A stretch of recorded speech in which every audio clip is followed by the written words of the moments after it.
Tracey's Tuesday tip. I have two of them today. The first one is to use some of our cards to cut them down to make mini cards. And I have got one of our slimline cards here, and I'm just measuring it up right now to cut it down into a square.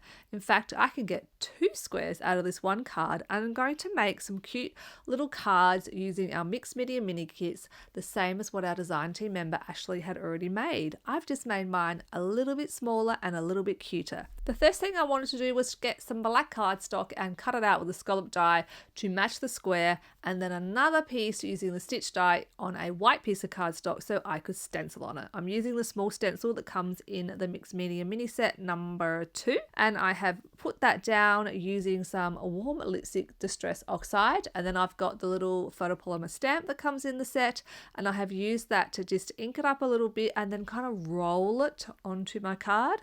I'll do another whole tip on that maybe one day. Mounted that up with some foam mount, and then this is my tip number 2. We are using one of our fine tip glue pens. So the tip is to use the glue pen as a pen and draw on the very fine shape that I have die cut out of the mixed media set.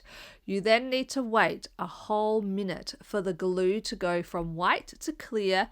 That's when it becomes tacky. If you don't do this, it's not going to stick very well at all. So I've just used my minute to clean up.